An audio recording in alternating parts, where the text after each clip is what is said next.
Daniel Sports Central, big over our 2022 college football predictions for the Florida Gators, team that went 6-7 overall in the 2021 season. Kind of a down season for Florida, but how will this team be in 2022, and whether or not this team will once again be an SEC contender next season is what we go over here today. We'll be analyzing this team and predicting our schedule game by game in this video, starting out with your team trends. Florida 6-7 last season.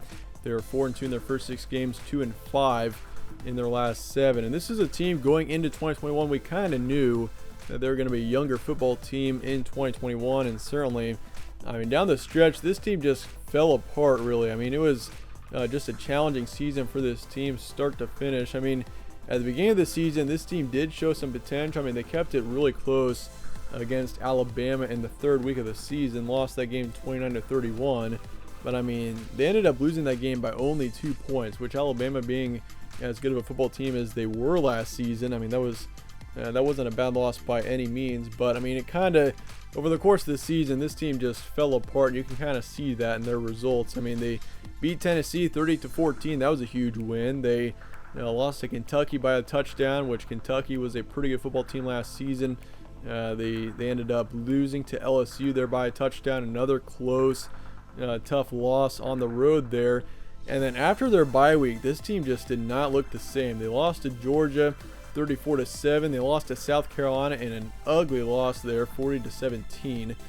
Beat Samford 70-52, which I don't think Samford is an FCS opponent, and allowing 52 points to them isn't ideal, but in the end, you got it done in what was a very weird game there, beating them 70-52. Lost to Missouri in overtime, another close, tough loss, and of course beat Florida State 24-21, but that was before losing to UCF in the Gasparilla Bowl. 29-17 was the final score there. So yeah, just a challenging season start to finish, and for Dan Mullen, he had a couple of good seasons with Florida, but in the end, it was time for him to go. So Florida's now got Billy Napier coming in, which I like Billy Napier. He's definitely a head coach. I think he's going to have a lot of success with Florida, and we'll see how he's able to turn around this program, which Florida's in a full rebuild mode, it looks like, going into 2022 here. They were 6-7 last year.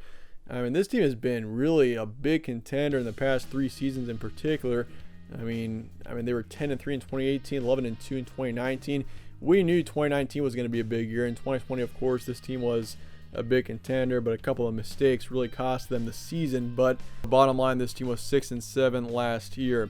Looking forward to 2022 now. Looking at roster preview going to next season, Emery Jones, he is transferred out, so he is not going to be on Florida's roster next season. Emery Jones, of course, put up 2,700 yards, 19 touchdowns, 13 picks, and a 65% completion rate last season. So, Emery Jones, he's a quarterback that I thought had so much upside, but in the end, he just, he was just too inconsistent. His passing stats were pretty poor last season, really just a very inconsistent passer, but on the ground, he did put up over 700 yards of rushing, 4 touchdowns on the ground. He's actually the lead rusher for this team last season, but in the end, he just was not a good passer, and it just didn't work out in the end. And a down season for Florida, and now this team is moving forward with Anthony Richardson. Looks like he's going to be the starting quarterback, at least for the beginning of the season here, which we saw him a little bit in 2021. He put up 500 yards of passing, 6 touchdowns, 5 picks, and a 59% completion rate. So his stats were nowhere near impressive from last season, but we'll see if he's improved over the course of the offseason. Sounds like he has, so we'll see how he does going into next season.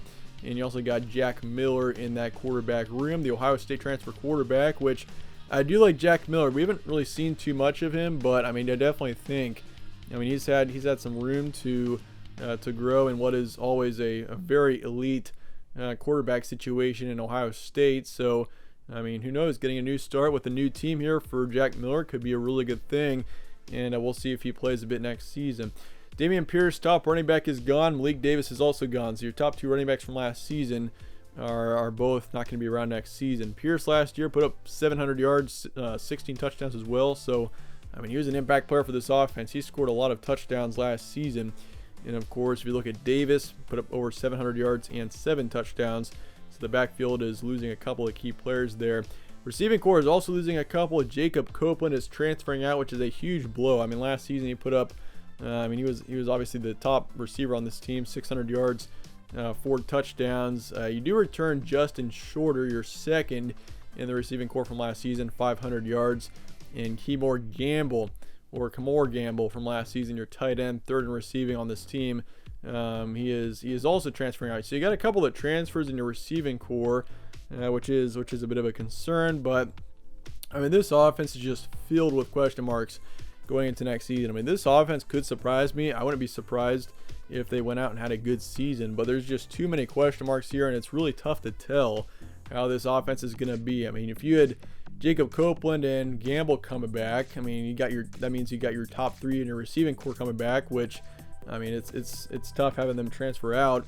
I mean, the backfield, obviously you're going to have to replace Pierce and Davis no matter what, but I mean, the quarterback situation is another question mark. So there's a lot of questionable areas on this football team. You'll also lose 2 on the offensive line, and defensively, not much better. You lose 3 on the D line, 2 linebackers, 1 defensive back. So for Florida, this is a team that's really questionable going into next season. They're in full rebuild mode. There's no question about it. And it's a challenging situation right now for Florida. I mean, this is a football team that really is once again in rebuild mode, and it's going to be down to Billy Napier and whether or not he's going to be able to turn around this program next year or in a couple of years. But I think 2022 is going to be a season where this team is just trying to get back to where they were even a couple of years ago. I mean, this team was really good in 2019 and even 2020 at times. I mean, we'll see if Florida can get back to that position. But 2021 looked nothing like what we saw in the previous seasons. But transfer portal and recruiting now going to next season. This team has been very active in the transfer portal. They've lost a lot of players, but at the same time, they've brought in a couple. Montrell Johnson, running back, coming in from Louisiana. Cameron Waits, defensive tackle, also coming in from Louisiana. You lose Chris Bogle, which is a tough loss there. Edge rusher going off to Michigan State. Truesdell, defensive lineman, coming in from Auburn. Gerald Mincy, offensive tackles, off to Tennessee. You bring in, once again, Jack Miller. You do have Ricky Pearsall coming in, which he was one of the top receivers for Arizona State last season. So I do want to point out him. He's going to be a huge addition to that receiving corps, so keep an eye on him. And Lamar Goods, defensive lineman, is in the transfer portal. Looking otherwise, you got Mordecai McDaniel, safeties in the transfer portal. Finley Graham, also in the transfer portal. You lose DeMarcus Bowman, running back to UCF. Tyron Hopper, linebackers, off to Missouri. Gamble, of course, your tight ends, off to UCF. Jalen Kimber coming in from Georgia, so you got a defensive back coming in from Georgia. You lose Mohamed Diabate, linebacker, to Utah, and you bring in Torrance, defensive lineman from Louisiana. Recruiting wise, not terrible. 17th in the nation, 7th in the SEC. You got 7 4-stars coming in, 11 3-stars. So, I mean, nothing outstanding in comparison to the SEC, but in the end, 17th in the nation isn't all that bad. Let's look at your schedule now going to next season. It is certainly this not an easy schedule for Florida. They don't have much of a break here. They play Utah in week 1, which Utah is a team that I think could be very well a college football playoff contender next season. They're looking really good. They got a lot of great returning production. They were a great team in 2021. That's a team to keep an eye on going to next season. So you got them. You got Kentucky in week 2. So your first 2 games, you're playing 2 top 15 opponents pretty much. So it's going to be a challenge for this team to start off the season. Then you got South Florida, and then you got Tennessee on the road. So your September is tough.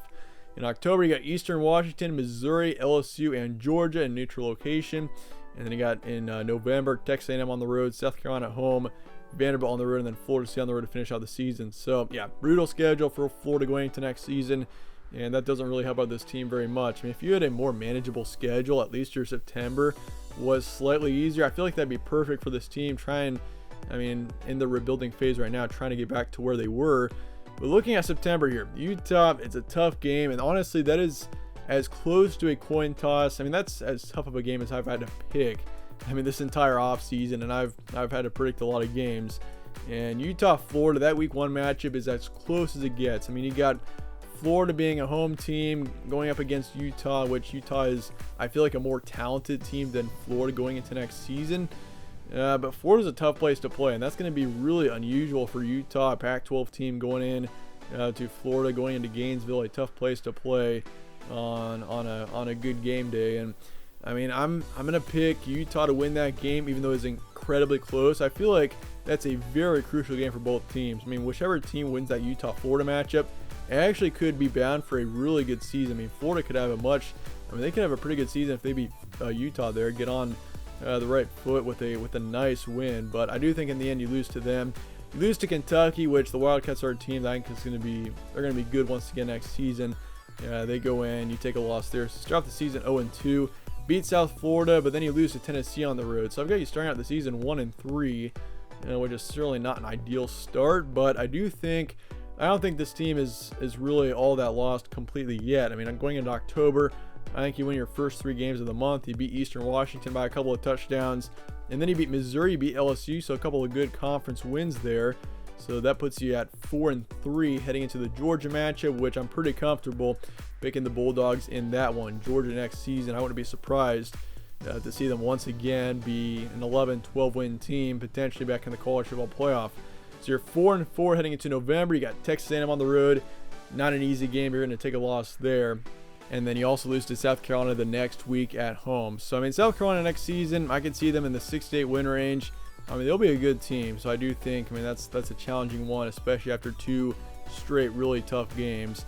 I think got Vanderbilt, Florida State, win those 2 to finish out the season. You get up to 6-6, you're headed to a bowl game, in which is just a brutal schedule once again, especially for a team that's trying to rebuild right now. I mean, it's going to be a challenge. I mean, your September is brutal. I mean, you got 3 of your last 4 games on the road. Not an easy schedule for this team, but nonetheless, 6-6 is what I got for Florida next season. Let me know your thoughts in the comments below on Florida, and I appreciate you guys watching as always. Stay tuned for more from All Sports Central. Catch you on the next one.